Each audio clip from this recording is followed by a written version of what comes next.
Right, and we're live. Right, everyone. Welcome to MTFU Tuesdays. I'm just going to chat a little bit about summer foraging because it'll probably descend into chaos quite quickly, I would have thought, as usual. Just,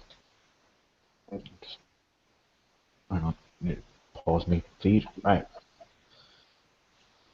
yeah, summer foraging.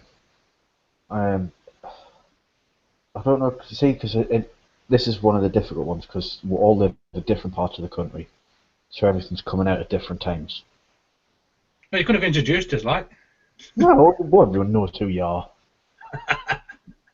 Should do It by did say it would descend into chaos before long. now. Right, I'll introduce everyone. The one that's going off and on, oh, he's just gone, is Ant. Everyone knows him, Man Stuff TV. Then we'll have Kev Hello, everybody. and Mark. The gobshite from the south, the one that's going to make it descend into chaos in about 30 seconds. Oh. Yeah. Right. So yeah, it is a difficult one foraging because everything, everyone's gets things started at different times and things come out at different times. Because I know elderflowers, they've been out down your end, Mark, for a while. Yeah, Whereas they've really just kicked off up by me last week. also soil conditions. I've noticed that different parts of where I live. I mean, they were rife in one part, but then still only just budding. And I'm not talking like a couple of days. I'm talking like a couple of months that they were just coming through. So they're a couple of months behind in different regions. So yeah, I mean, I think summer foraging until you're into August, it's grab it when you can get it. Like get it when it's there. It's a very short window, especially with elderflower. It's a very short window. Yeah. Well, what sort of things is about at the minute then? I mean, I know that the field mushrooms and giant puffballs are out, but I've been looking for them for 4 years and I've never seen a giant puffball once. No, I've seen plenty common ones, but I'm yet to see a mushroom at the minute, No, which is it's like quite unusual. it's like what Mark was saying though. My local woodland that I have permission on is broadleaf. So in the middle of summer, it's just decaying leaf litter on the floor. You know, there's nothing growing in the woods near me. I suppose I could check the one boundary that we've got access to, but it's like a dog walkers thing as well. You know, right at the side of it, where the dogs will take the dogs for a piss. But it's very sandy as well. You know, like peaty where we are. There's no real soil, so I mean, we don't even get stinging nettles in there or stickyweed or oak. So we wanted to have like stickyweed coffee for a bit. You know, where you dry roast Yeah, seed pods, but we don't even get that. So I'll get loads up here. I think that's meant, if you get like a farmer's field that just be near like the edges where they yeah, spread all the muck, it's because they go off the nitrogen and stuff in the soil. I'm presuming because that's normally where you find the best ones on the edge of farmers' fields. yeah. But but yeah, as soon as we went up to West Yorkshire Bushcraft Group this time last summer, straight away I was picking up saggy ink caps and that's available this time of year, and then it was pretty good for me because it was the first time I'd ever had a meal that I'd cooked. You know, I caught some crayfish and had some saggy ink caps and stuff, and it was the first meal I had was just from foraging. You know. But there's a totally different woodland there, but obviously there was more in the field, and they keep sheep and cows in the field, so obviously they're going off the muck of that, are they? Yeah. I would imagine. But plus anything that they're eating, they'll spread around spores and seeds and stuff when they go. Yeah, and my seedling takes a while to grow, getting it on the mushroom front, but that's another foraging thing. Ain't just wild plant edibles, just foraging like the crayfish as well. Even a bit of beachcombing can be quite sort of Yeah, fruitful well, this time of year, depending on. I think you need to wherever your location is.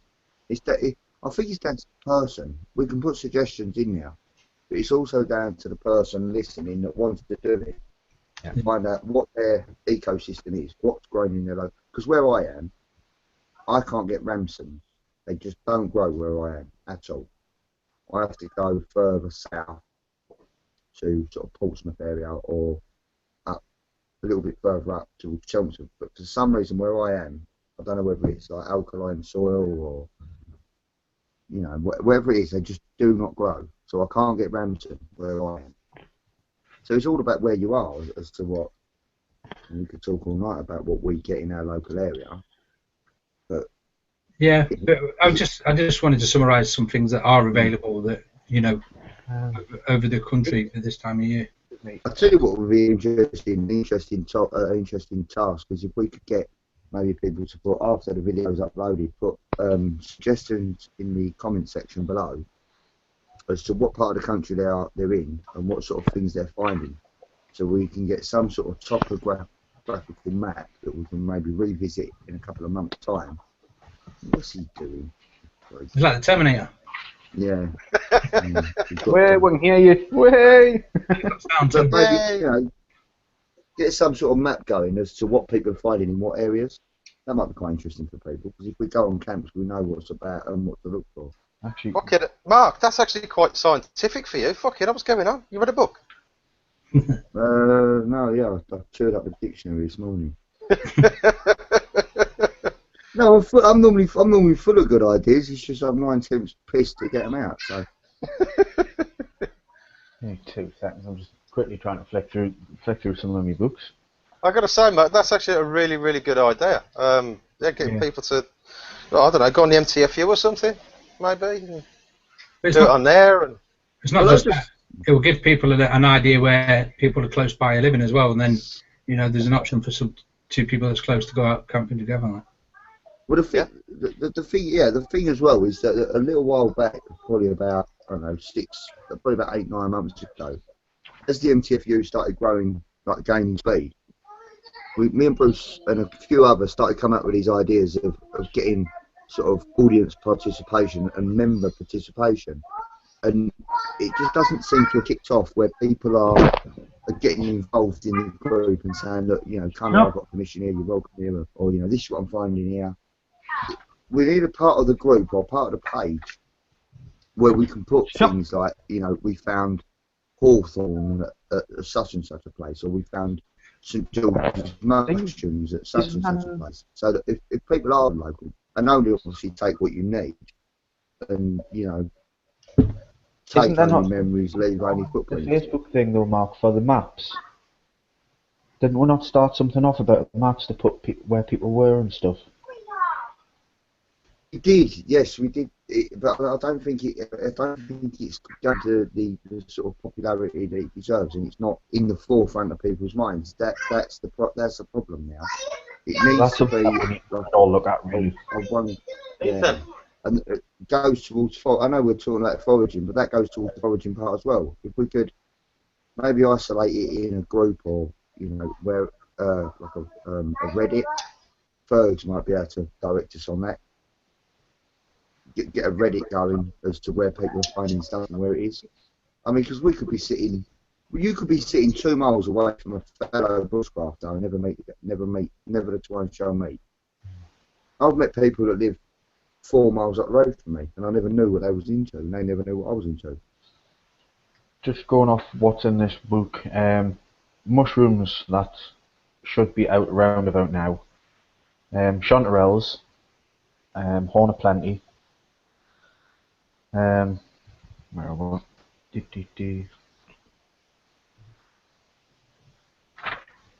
Oyster mushrooms, if you can ever find them. Parasol mushrooms.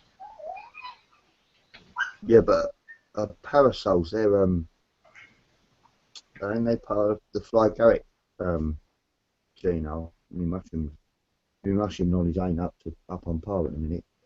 Yeah, my mushrooms ain't. That's why I only look for something that I know. Yeah, that's the thing. You've got to know what you're looking at. I think it's the Amanita. I think is it, on there. If it says parasol, does it say Amanita? No, the Amanitas you've got to be really careful of. there's a load of there's a load of things. Yeah. To be honest, there's too many to list, really. I do know one thing for sure. That I think it's only like 4% of mushrooms that grow wild are actually poisonous. So that leaves 96% of mushrooms are not poisonous. But it's that bloody 4% that are the most prolific that we see everywhere. Yeah, Like agarics and it's one of them things. It's one of them things. If you don't know what it is, 500%, you shouldn't really eat it. Mm.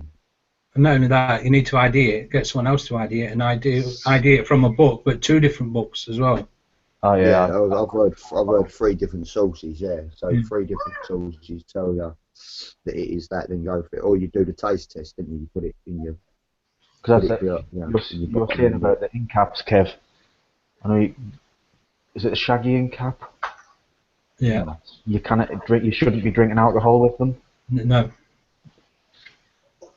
Yeah. Because that's what I did. That's what I did in West Yorkshire. I ID'd it. I thought that looks like some. I reckon I couldn't, even though I couldn't say the name, I knew it recognised to be edible. And then I went to see my book, and I had 2 different books on me. I had Food for Free, Gems book, and then I went over to see Will Adams, whose knowledge is ridiculous. And he said, yeah, that's edible. Just as I was walking away, and he goes, unless you've had alcohol. Yeah. But I hadn't at the time. That's what they used to give alcoholics to stop them from drinking. Yeah, you'll vomit violently. Yeah. Seriously? Yeah. Oh wow! You could have so much fun with that in a pub, couldn't you? I think it's the only mushroom to be in like the edible and non-edible categories.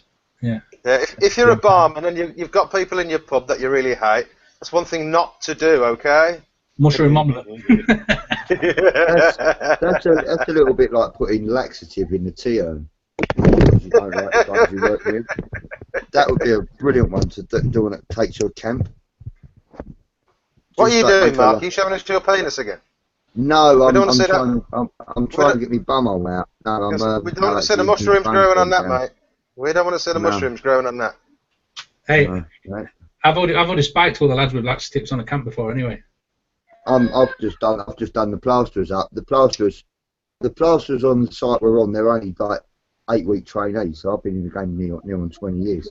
Well, I've done them with laxative in a water bottle, so they've all been drinking laxative all night. So fuck knows what's happened. And I've just dumped a load of cream and tartar and citric acid into their water for the morning. So tomorrow morning, their plaster ain't gonna set, and they're gonna wonder why. Teaching the fuck about with me, wasn't it? Silly little bastard. I fucking warned them, though, then. I told them, don't mess about. I'll screw your troll to the floor, and I'll mess with your plaster. Well, I've messed with their plaster for the morning, because they set out for the next day, so they're all set up, and their water's laced with cream of tartar and citric acid. So long day for them tomorrow, then. Oh, mate, it's gonna be one set tomorrow, and it still ain't gonna set. Try it up the next day. Teach the boys a lesson. They're kids. They're only like, what, they're 23? They're kids. We was all camping in a field, and every single time anyone brings out any sweets, it's, oh, get some of that, get some of that. I just brought loads of little boxes of chocolate laxative, and then just didn't even tell them. Didn't tell them all night. And when I woke up in the morning, it was like a frosted, you know, like when there's dew and a bit of fucking frost on the grass. There's just steaming piles everywhere, steaming. Oh, that's nasty. Cow patch, like a horde of cows have been flooded. Well, yeah, that'll get you. Speaking of the food for free, Kev, the little gem one should have a thingy in the front to say what should be about through the seasons. A thingy? Yeah. You coming up with technical terms again, Matt? Yep, thingy. I mean, thingy. I don't like that. It's a good book, don't get us wrong, but it's just a bit small for me. Well, it just lives in my bag, so yeah, it needs to be small. I mean, that's my food for free. What is this conversation? I've got one of the slightly older ones. I've got that one, and I've got the. What about fruits then? Does anyone know of any fruits? Blackberries. Cherries are starting to come out now. Blackberries. Wild strawberries are Blackcurrant, about if you raspberry. can find them. Yeah, Again, it's gonna be one of them where you are in the country. I mean, gooseberries. the blackberries are just about to come through, aren't they? I know the wild strawberries are out early, but Well, that's the thing. it's where you are. It's a tricky subject, really. I mean, that's why I think like trying to just get some sort of topography. There's another one for you, and Another of big where word. people are. Yeah, of where people are and what they're finding. I mean, especially down south, you go down to sort of Portsmouth, Devon, where they've got the higher climate. They've got a better climate than what we've got. Ginger Bushcraft just put, you get free You what? you get free pineapple chunks out of your rhinos. You dirty. Who's that?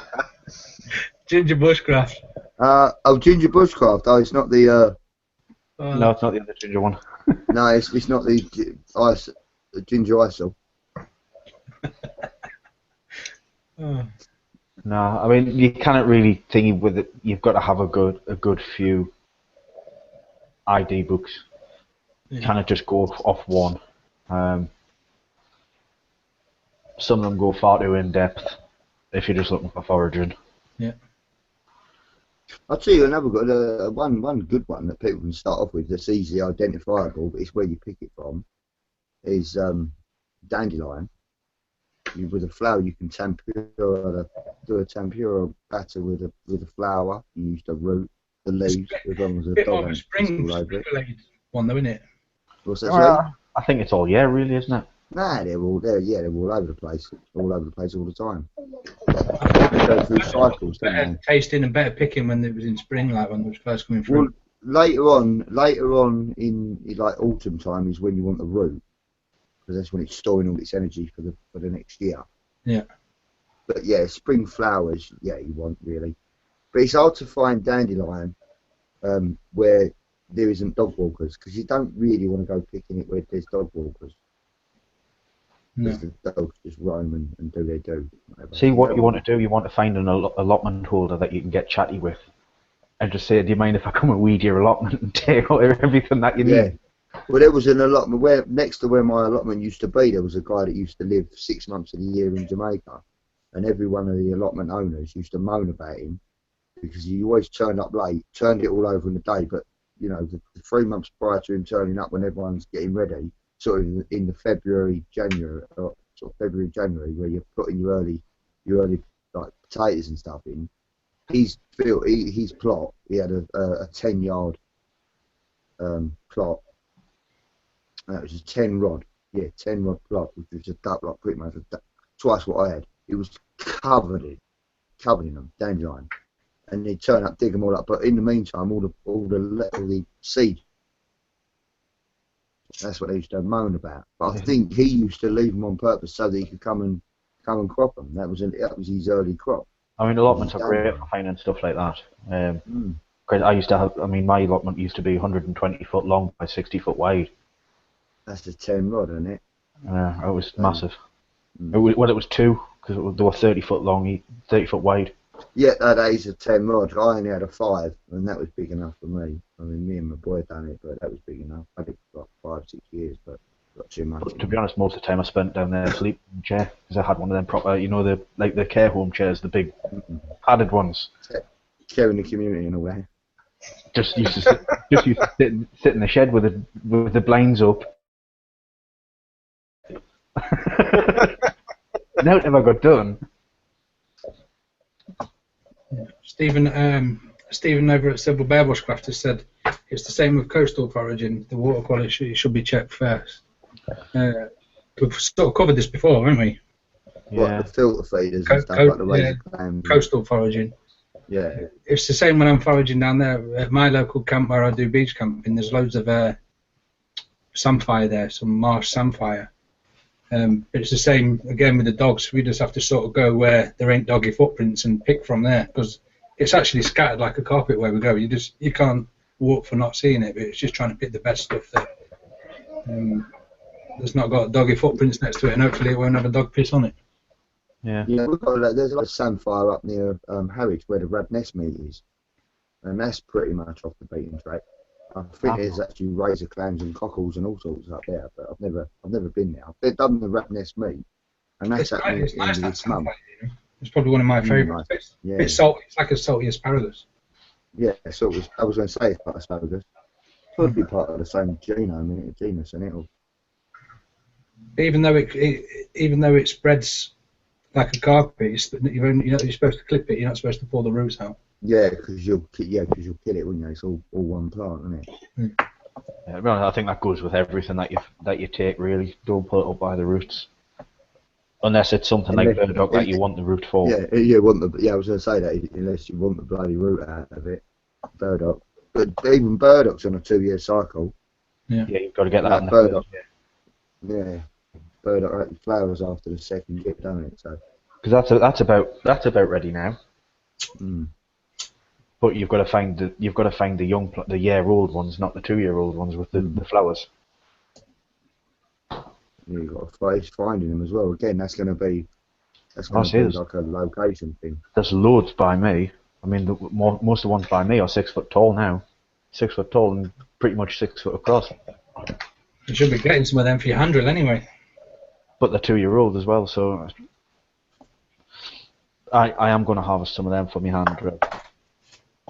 Because I'm waiting for the cattail spikes to come up as well. Yeah. That's another one that's out now. See the cattail as well. Where I am, the cattail have come up and they've already blown their seed. You know when they puff out like candy floss? You know when they go to seed and they puff out, don't they? It starts off like a burnt sausage and they puff out. Well, they've already down here. They've already puffed out. They're ready for this year. That's it. That's last year's. No, I see them. They don't even about 2 weeks. Because all the ones up by me are like that, but that's last year's up by me. They haven't even spiked yet. The ones up by me. Yeah, I am. They're already up and gone. Game over. I'll go over and have another look, but there is loads of them near where I'm working, so I can walk through that little bit of grassland. Well, that's another one, but you have got to be a little bit careful as to what you're picking, because you could pick irises as well, which isn't good. That's with ramsons as well. You go around, you can pick up like the arum lily, because arum grows in with ramson as well. So people just go in with gay abundant and just start ripping up ramson. They could end up with a load of arum lily. Now you eat that raw, it's not so bad. If you eat that processed, like cooked, then you're in trouble. I mean, to be honest though, if you're picking ramsons, you shouldn't really get them mixed up with anything, because if you can smell the garlic on. No, I know, but they do grow. That's what I'm saying. You'll still smell the garlic because the ramsons are more prolific than the arum lily, where it's a standalone plant, but they will grow in amongst the ramsons. It's just a tip. Don't pick each individual plant separately. Don't go in and grab a load and think, oh, this is all going to be all right, because there could be that one. When we was in Sweden, we pulled up the canoes and someone said, "Oh look, there's ramsons for tea," and just named it ramsons from sight, and I was like, oh. Whenever I go looking through the woods with ramsons, you know about it before you even see them. Yeah. And it wasn't ramson; it was lily of the woods. Oh. Just ID'd it from sight straight away. And you know what ramson is? It's one of the easiest ones you can ID. You just snap it and smell it. Mm. But there was, they're all bushcrafters. They're all, 3 or 4 of them said, "Oh look, there's ramsons," straight away. I mean, there are some things that I'll walk past and I'll know what they are straight away, but I'll still go through all my checks to make sure that it definitely is that. Yeah. You're walking past or you're cycling past and you think, oh, there's some of this is, and, you'd stop and check it. You wouldn't automatically just go, oh, that's that, and pick it up and eat it. Well, I certainly wouldn't. Not without checking it first. But Bangers Bushcrafters brought up that he's not messing with mushrooms because he don't know anything about them. But yeah, as a start, like Matt's just saying, in that there is certain mushrooms that you will know. there's nothing like the giant puffball. There's just nothing else like that around. No. You know, so if you're fortunate enough to look for one, but obviously still give it a glance over, and you know you still got to cut them open and make sure they're white inside and not yellowy or going sporing or whatever. Even another tip, footballs, if you wanna sort of get generally into it, yeah, anything that grows on a tree that's above waist height, there is no poisonous mushrooms that grow above waist height on a tree. They might not be the most edible things in the world, you know, like horseshoe fungus, birch polypore. They're not very appetizing to eat, but they are safe to eat. Juicy. Yeah, juicy is lovely. I love a bit of juicy. Fried juicy with bacon grill, get in. That's a bit of me.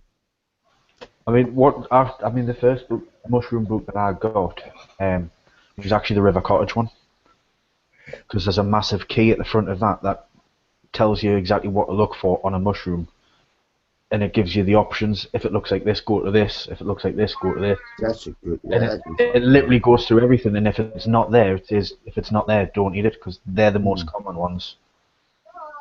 I might have to have a look at that, mate. To be honest. But you shouldn't be scared of mushroom. I think but you should be just aware. You know. Yeah, I think there is a big mystery, a big taboo about it as well, that puts people off. Because I mean, I've got more the Roger Phillips one, mushroom book. 2 seconds, I'll just find it. I'll show you how bloody thick it is. You know, no one can learn that many.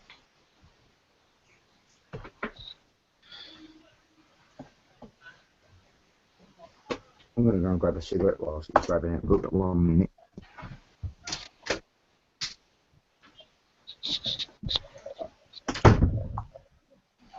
What a riveting night. I mean, that's that one there, and it's, you know, it's about an inch thick. An inch? That looks bigger than an inch. Is that all an inch is?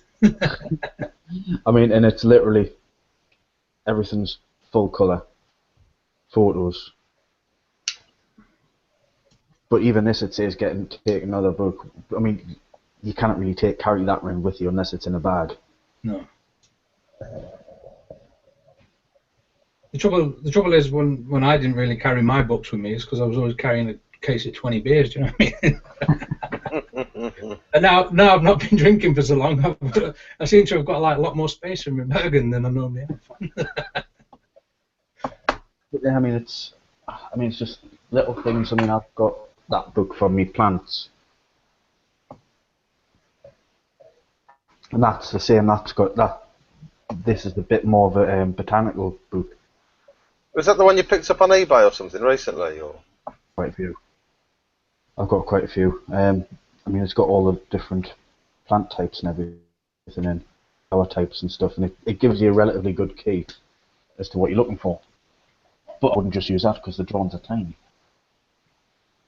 The one I picked up on eBay not long ago was that one. Oh, that was the one, yeah. Yeah. That's like an A4 book that's about 1.5 inches thick. Jesus. Which you cannot carry it around. It's all right for a book at home to check things up on when you get home, but you just need to carry a Sherpa with you. Get them to carry your shit. But I am getting better because I'm looking at it more now, and it's in all my local area, so I'm getting to know. Once I know what it is, I can go back to that place and see it throughout the whole year. Is anyone seeing the apps as well at the minute that's out on the phones? I've not been looking, to be honest. Is that the flower one? Yeah, that tells you what it is. Flowers, trees, and other stuff now. You just take a picture on your phone, and your phone automatically IDs it. Really? Yeah.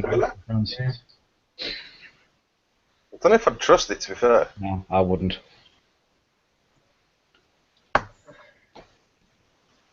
mean, some plants look like other plants, and it's like, do you really want to trust a bit of a technological marvel? Don't know.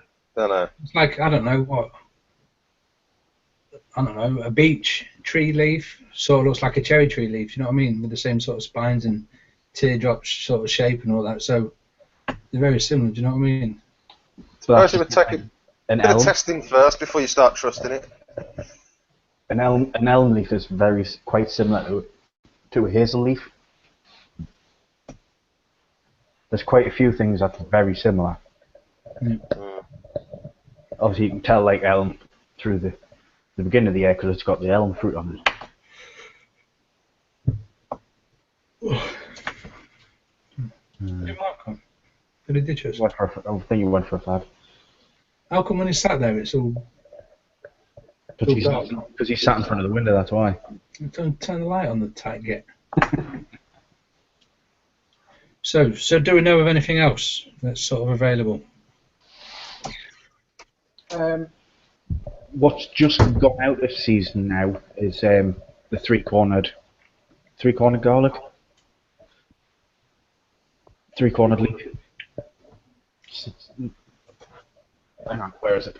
I've just seen someone posting some stuff within the last couple of days, loads of garlic, so I think it's just might still be, available for some people.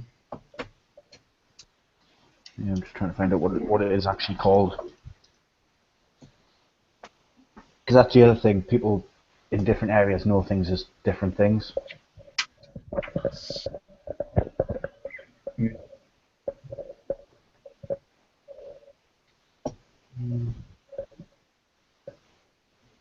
Lime blossom? That's ready now, isn't it?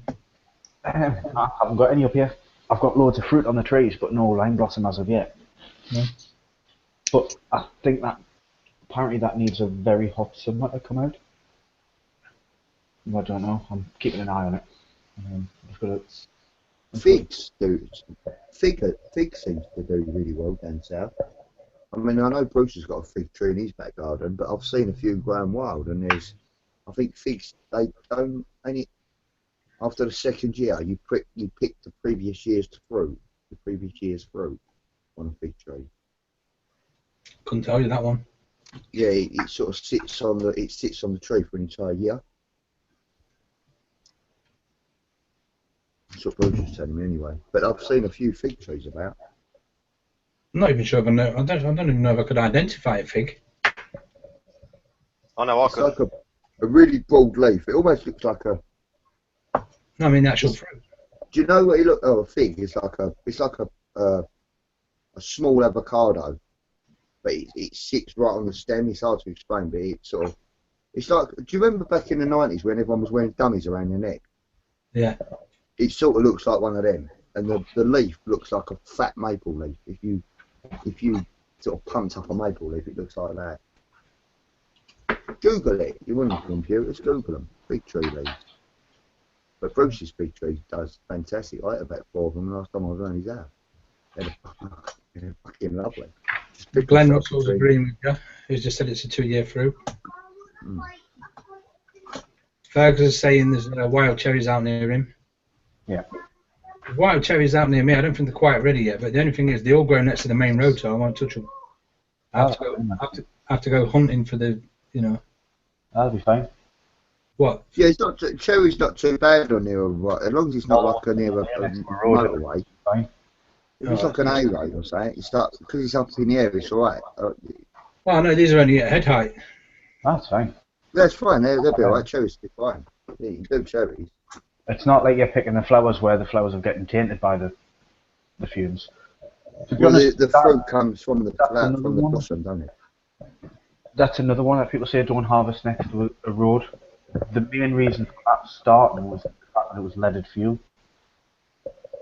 And you didn't really want lead fumes on you, anything like picking. And picking next to a road isn't exactly the most comfortable thing in the world. But the only thing I don't really pick from next to a road is my elderflowers. Yeah, because it taints them. And yeah. And you know that there's a thing that says, especially with elderflowers, they say, pick them early in the morning on a bright day. What a load of crap. I've picked them, I've done that, and I've also picked them on a drizzly day, on a really overcast day, middle of the afternoon, and they're exactly the bloody same. I can't see how there is that much of a difference. If I can smell elderflower, if I can smell it, I know that it's ready. That's it. Just The three-cornered garlic there. Three-cornered leaf, whatever it is. Present to yourself then. Hang on. Can't do multiple things at once, man.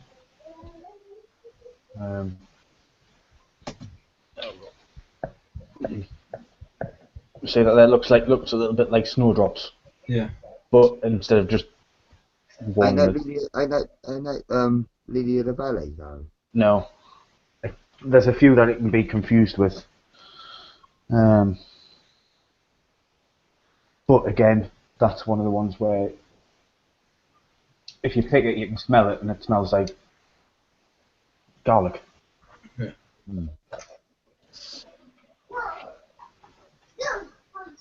What else is it? Glenn Russell's just said the red currants are ripening. I think I mentioned that. Not sure the red currant, but it's. Yeah, let's say that this is the thing as well. I might check that out. My can we set something up? Has anyone got any advice on how to do that? Where we can just like a pinboard, like a virtual pinboard, where we can say like, bang, I'm sure there is one on Facebook. 20th of July, and there are black currants, or there's I'm sure there is blackberries. one. We'll have to have a look back through the Facebook thing because I'm sure there is a one. I think there was something set up for where people were, like people's location. But whether or not it was a foraging one, I don't. It's Fergus. He's in the chat now, I reckon. He's in the side chat. Do you know about that, Fergus? About the pinboard?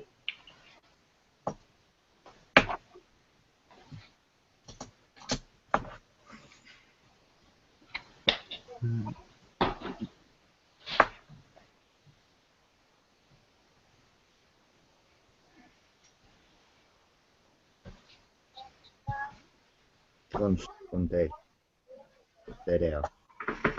No, that's just his Essex talking. Pinboard. Do you know, like a member pinboard, folks, where where it marks people's members' locations on obviously the UK.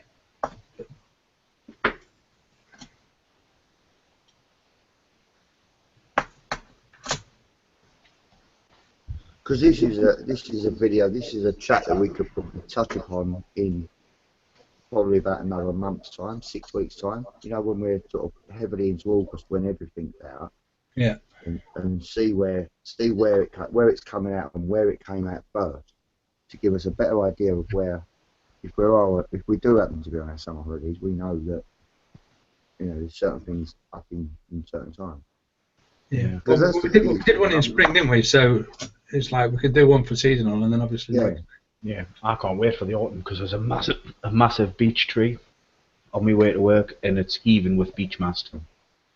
I can just see them grow. I can see them getting bigger and bigger every time I go past, and it's like, yeah, I can't wait till the ewes are ready. But it's where I am now, there's in Uxbridge, there's Coney Park, Coney National Park, and I've never been there before. Never been there. So my next weekend I'll get free. I'm going to go for a bimble, and I'll bet there is so much stuff. It's like 400 miles of canals over there. It's 40 miles long. Massive, absolutely massive. But it's not exactly on the doorstep. But now it is, because I'm there now. So I'm definitely going to have to go down a couple of bimbles over there and see what's over there. Yeah, Because I've changed location. Looking I at what don't you've know got what's over there. I don't even know where the information centre is. I don't know. I didn't even know the place existed up until a month ago. That's the thing. The more you're out, the more you're wandering around, the more you find. Yeah. And it does take getting out there, and that's where the pinball will come in handy. I mean, I've been out looking for yarrow this morning, and I found some where I've never seen some before. It's literally about Do you know what? 30 seconds away. That's the thing with yarrow. We've got that down here, where down in Essex where I was. Yarrow we've got coming out of our wazoo, acres of it. Loads of it. It's just everywhere. I've got some in the garden, but it's tiny.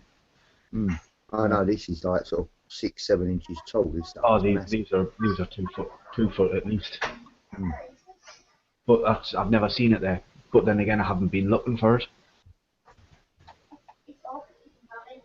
Yeah, that's another thing, isn't it? As well. Once you learn a new plant, it's the same with cars. Once you start looking for a specific car to buy, you start seeing them on the road all the time.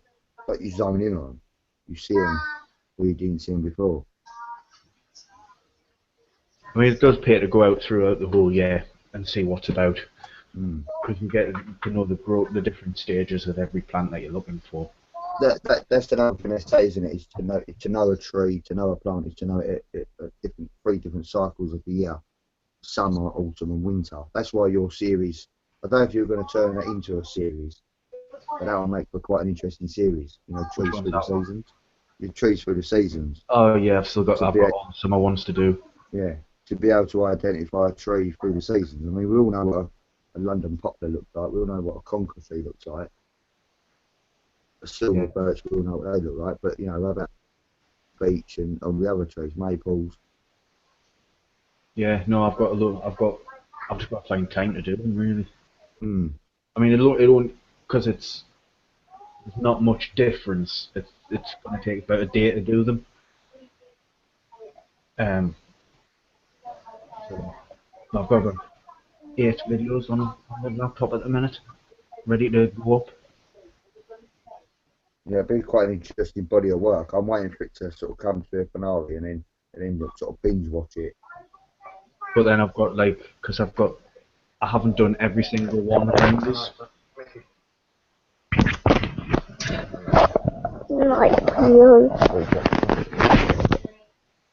I haven't got I haven't done every single tree that I've got a species for around us. So it leaves us plenty to do for like next year. So it's mainly something to keep us going. You know, they're only about 5 minutes long, so it doesn't take that long to edit and put them up.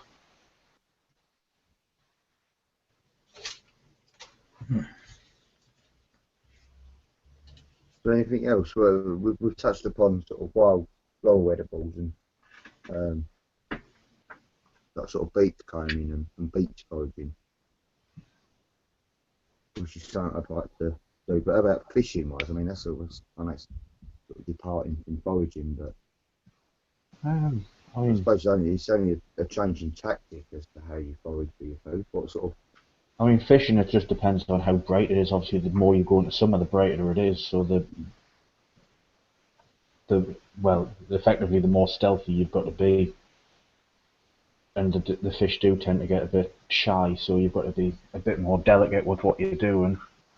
it's just that all our freshwater fish are just a bit shit really because they'll taste like mud, like carp. Tastes like mud. You flush them out, but Not really. It doesn't taste like mud. Depends. It depends. It's the same with anything. It depends what water is coming out of. I've had trout out of the Lake District.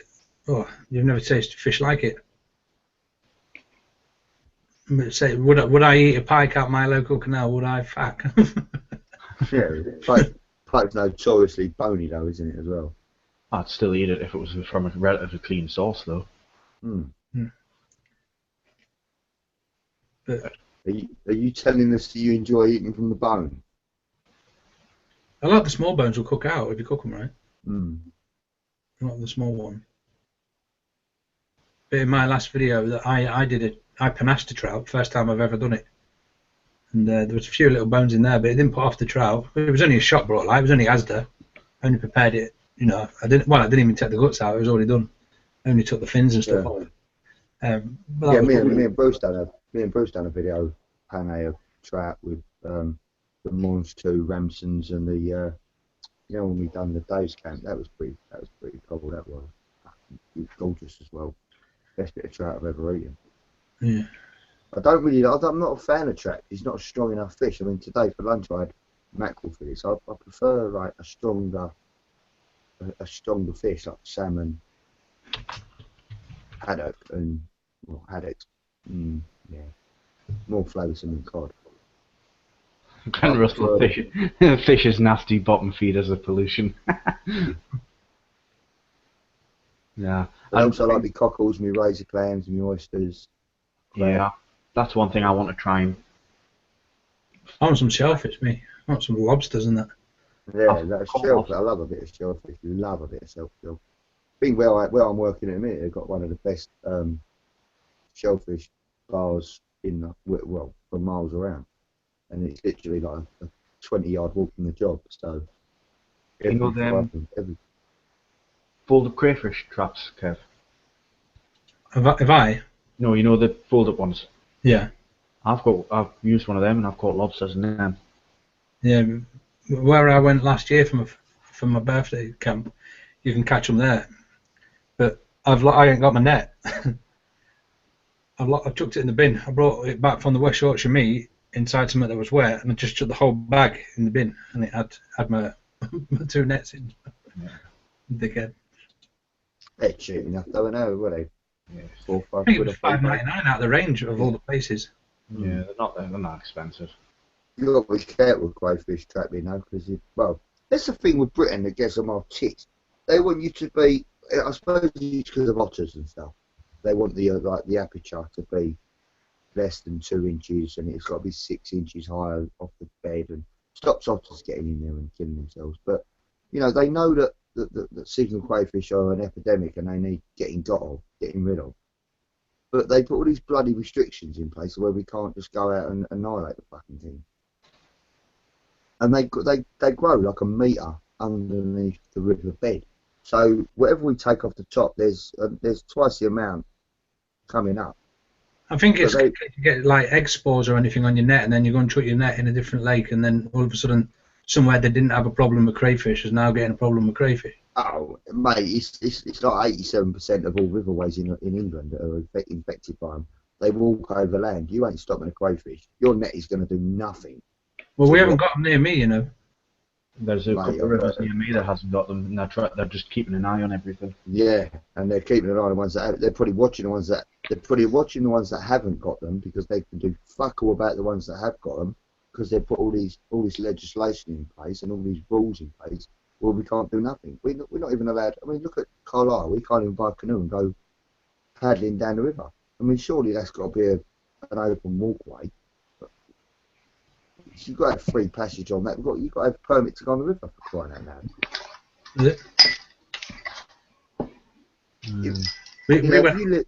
We went up that way to do a bit of fishing, and it said you had to buy the permit from the local post office. So it took us about 4 hours to find the local post office, and it was £4,000 a year. I was like, fuck that. When you pay for the weekend, you're paying £4,000 to come for the fishing rights of this. And where was that? Norway? No, that was in Lake District. No. That's the thing. People own that plot of land. You don't need a permit to fish rivers, do you? You do if you're standing on someone's land fishing into. Do for migratory fish. Yeah. People own stretches of the river. You can still go through them, but you can't legally fish because obviously they're putting their money and their effort into restock and everything. Mate, some of the ones in Scotland. River, some of the ones in Scotland on the salmon run, they're about 10 grand a year. Oh yeah, I know. I know someone who's got a salmon fishing permit and he's got a river to fish on. Big bucks. But that's, you know, it's who you know. There's quite a few people that'll just look at you and think, nah, you're not coming on. Just see me in my next video with my hobo reel. I've watched videos in America where they put out a couple of crayfish traps and they leave them out and they bring them back and have like a cray party. They call them crawfish, don't they? And they cook them up in these great big vats of water. They purge them with salt and chuck a load of salt over them, let them jump all over the place. I'm going to do it with all these canals up where I am now. I'm going to have to do a bit of it. Purge them with the salt, and then they boil them all up. But they boil them up in great big massive vats, and you just sit there and with a bit of bread, bit of pop, like corn on the cob, and just veg out on them. Fergs likes crayfish. Where is he? I love them. I think I got too pissed at one of the meats and didn't pull this arse end out and gave it to Fergs to eat. All the intestine in it. Yeah, Fergs was like, no, this tastes rank. It's got full of shit. bit like Fergs. Yeah. Oh. I'm like, nah, bruv, this is good. Yeah. Fuck you, Kev. That's definitely one. That's definitely one for the calendar. A bit of crayfishing. Well, I've just seen them this month at the West Yorkshire meet. There was fucking banging loads out. Munsters there was. I'm supposed to be going there this month anyway. I've got a few camps planned. I've got the on the 15th. I've got the preppers meet. That's going to be pretty good.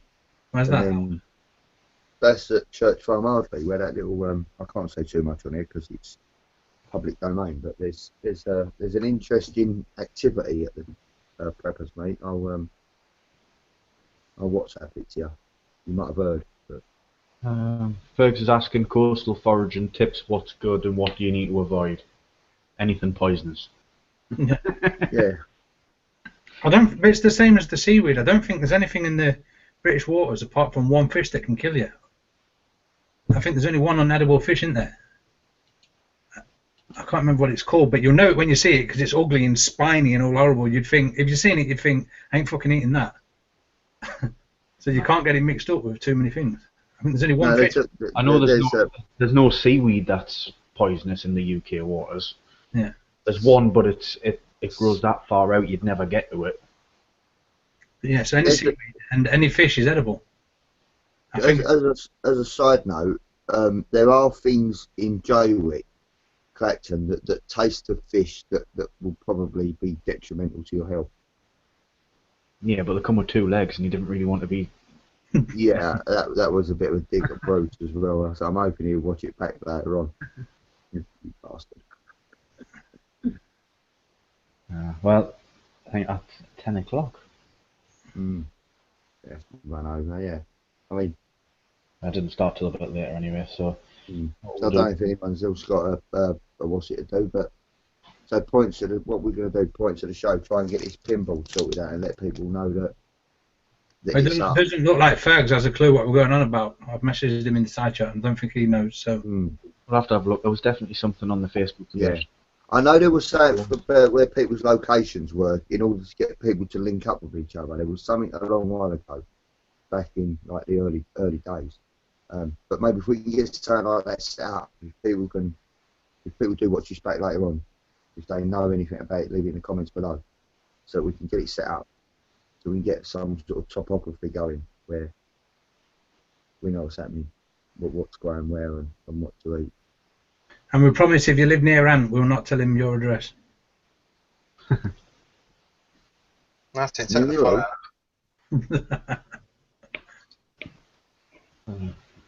So that's it then, guys. I'll just say bye from me. Can I just give a cheeky shout out to my subscriber giveaway while I'm here? You certainly can't. Not a free plug. Scandalous. Yeah. So yeah, anyone that's watching, I'm just running a little giveaway at the minute. If you head on over to my channel, which is Woodland Camp and Craft, there's a few prizes, two separate draws. The rules are on the video for my 250 subscriber giveaway. There's not many entries at the minute. I think there's only about 4, so give him a good chance of winning some nice bits. So yeah, head on over to that, and I'll sign off with that. So goodbye, everybody. No one else saying bye? Alright. Yeah, that was. I was going to say, yeah, just to reiterate what I said before, if anyone does know of any way that we can possibly put anything on the Facebook group to help other members, that'd be great. Your advice is always welcome. Remember, it is a group and everyone's opinion counts for something. Mark, why don't you put up a post and then anyone who wants to put comments in there can do? Yeah, I was hoping Fergus would do it, but Fergus is useless. But no, I might do that. I might go from here and get on my phone and have a pushers at it again. I'm going to have a look online and see what I can find. Yeah. Yeah, but again, you know, it's a group thing. You know, every member of the group is entitled to an opinion, unless, of course, it's Fergus. But yeah, you know I'm going. Yeah, you know where I'm going with that. So yeah, I'm going to sign off and say goodnight to everyone, apart from Fergus. Yeah, right. So that's night from all of us. Right. Catch you next week, guys. Bye, everyone.